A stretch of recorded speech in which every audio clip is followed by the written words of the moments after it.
Bismillahirrahmanirrahim.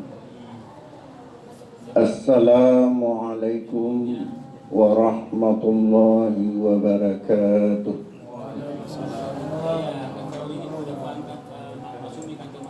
Innal hamdalillah nahmaduhu wa nasta'inuhu wa nastaghfiruh wa na'udzu billahi min syururi anfusina wa min sayyiati a'malina. May yahdihillahu fala mudilla lahu wa may yudlil fala hadiya lahu. Allahumma shalli wa sallim wa barik ala Muhammad wa ala alihi wa ashabihi ajma'in. Hamba Allah semuanya yang dimuliakan oleh Allah, kita sebagai orang yang beriman dan bertakwa sangat bersyukur kepada Allah. Allah memberikan kita kesempatan untuk bersilaturahim di acara yang mulia ini. Dan di tengah-tengah kita ada guru saya, Bapak Profesor Dr. Darnil Daud. Itu seingat saya pernah menjadi dosen saya di pasca sarjana IAIN dulu. Saya masuk tahun 2000, Pak. Masya Allah. Juga kepada yang lainnya, semoga semua kita selalu saja dicintai oleh Allah dan semua kita menjadi ahlul jannah. Saya dimintakan memberi materi tentang manajemen Rabbaniyah. Hamba Allah semuanya, kalau kita berbicara manajemen, tentu tidak terlepas dari berbagai macam teori manajemen. Intinya para ahli menyebutkan bahwa ada yang disebut dengan proses manajemen dan ada yang disebut dengan unsur manajemen. Tetapi yang paling penting hamba Allah adalah kita mengenal unsur manajemen itu apa. Nanti kita akan kaitkan dengan bagaimana Allah mengatur kita dalam menggunakan teori-teori yang ada. Yang pertama hamba Allah, para ahli menyebutkan unsur manajemen itu yang pertama adalah man, woman, orangnya. Dan yang kedua, money, peng yang bahasa Aceh, dana. Dan yang ketiga, material, ada barang. Serta yang keempat ada metode. Yang kelima ada mereka sebut dengan mesin, ya, mesin. Dan yang terakhir mereka sebut ya marketing. Nah, seminar kita adalah seminar marketing skill. Terus kemudian ada proses manajemen. Proses manajemen itu dikenal dengan istilah, kalau kita mengambil suku katanya disebut dengan ya POAK. Mungkin kita pernah mendengar POAK. POAK itu P pertama apa? Planning, perencanaan. O, organizing, mengatur. A, actuating, seorang pemimpin memberi semangat kepada bawahannya, kepada karyawannya. Dan yang terakhir, C, controlling. Allah, kemudian apa pula itu yang disebut dengan Rabbaniyah? Rabbaniyah ini sebenarnya berasal dari ungkapan akidah seorang muslim atau muslimah.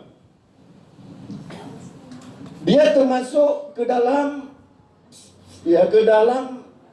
pembagian tauhid, sebagaimana sudah kita ketahui bersama bahwa tauhid itu dibagi tiga. Sebagian ulama membagi tiga. Yang pertama disebut dengan tauhid rububiyah.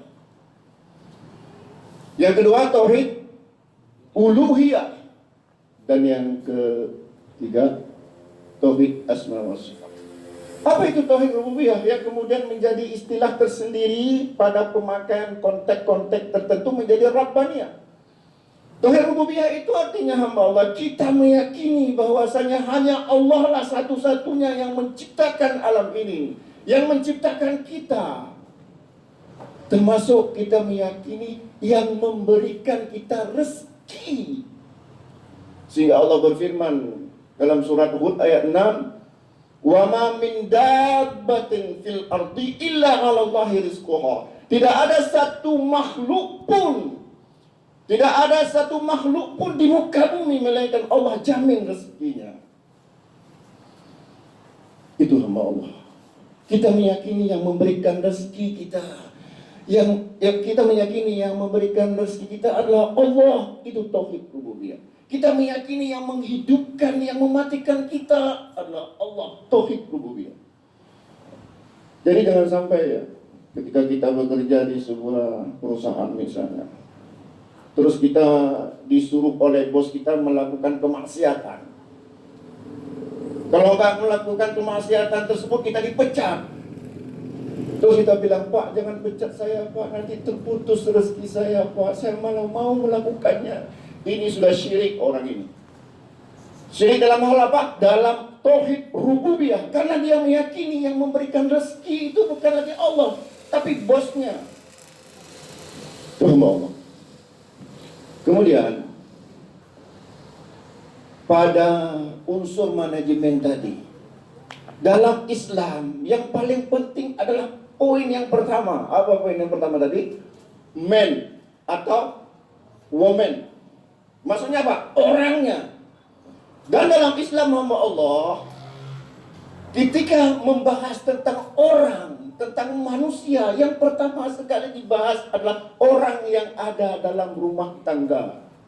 Kenapa? Masyarakat terdiri dari rumah tangga. Negara terdiri dari masyarakat.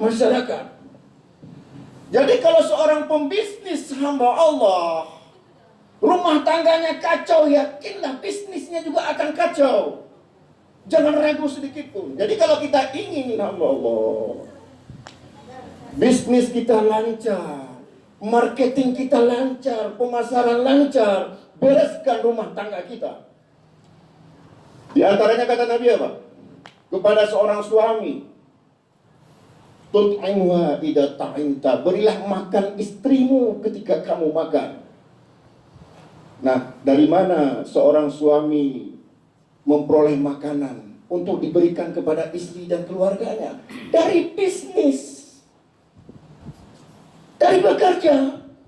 Jadi kalau ada seorang suami misalnya dia buka bisnis, tapi uangnya dia foya-foya, entah kemana dibawa-bawa, sementara istrinya tidak menikmatinya, tunggu saja bisnisnya hancur. Tut'imha idza ta'inta, kata Nabi. Berilah makan istrimu ketika kamu makan. Hari ini kadang-kadang apa yang terjadi? Ya, seorang suami pembisnis, dia makan siang di mana? Hasan 1, Hasan 2. Istrinya makan di rumah hanya sekedar ikan teri, telur, ayam. Dia makan apa? Kari kambing. Padahal Nabi mengatakan tut'imha idza ta'inta, berilah makan istrimu ketika kamu makan. Kalau kita makan kuah belangau, istri juga makan kuah belangau. Bawa pulang, berkah bisnisnya pulang aja. Allah. Yang kedua kata Nabi, wa taqsuha idza tasaita, berilah pakaian istrimu ketika kamu berpakaian. Seorang direktur pakaiannya bagus, istrinya harus juga pakaiannya bagus. Tapi hari ini yang katanya pembisnis, untuk dia Masya Allah, misalnya contoh gini ya, dia pergi ke Jogja, di sana kan banyak batik. Nah, di mana jual batik? Di Malioboro. Untuk dia belilah pakaian batik harganya 2 juta. Untuk istri, daster 100.000 3. Senang pula istrinya tuh. Senang nggak? Nah, ya. Nggak benar nih, nggak benar. Seorang pembisnis tidak seperti itu. Kata Nabi apa? Watak suha idat tasaita, belilah pakaian istrimu ketika kamu berpakaian. Kalau dia beli Baju pakaian, baju batik harga 2 juta, istrinya juga harus 2 juta. Bisnisnya berkah. Ini dia pakai baju kain apa? Kain bagus, katun, istrinya dikasih kain belacu, kain kafan dikasih. Protes nggak, Bu? Ya.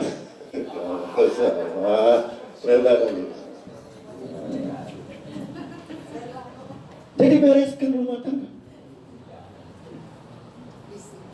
Ya. Jadi kata Nabi tadi apa? Berilah makan istrimu, berilah pakaian. Itu adalah ekonomi. Itu bisnis, kaitannya dengan bisnis. Terus bagi seorang wanita bagaimana? Seorang istri. Kata Nabi apa? Khairun nisa'i, sebaik-baik wanita, sebaik-baik istri. Idza nadarta ilaiha saraka, jika suami memandang ke arah istrinya, menyenangkan hatimu. Suami capek-capek kerja bisnis, jualan, capek setengah mati, pulang ke rumah, dia lihat istrinya, adindaku, hilang capeknya. Tapi kalau ada seorang suami setengah mati dagang, pulang ke rumah lihat istrinya mati, dia ada apa?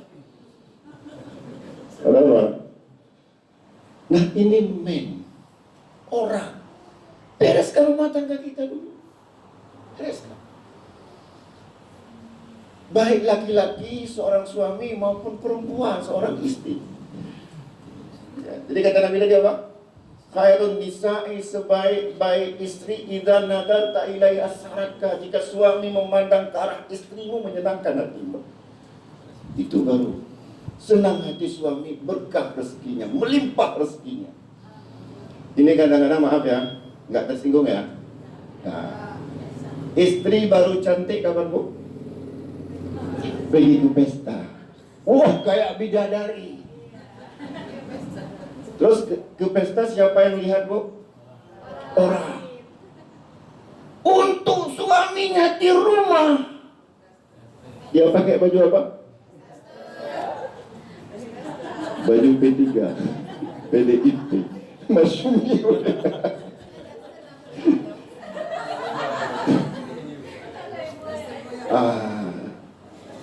Jangan-jangan seperti itu, Allah.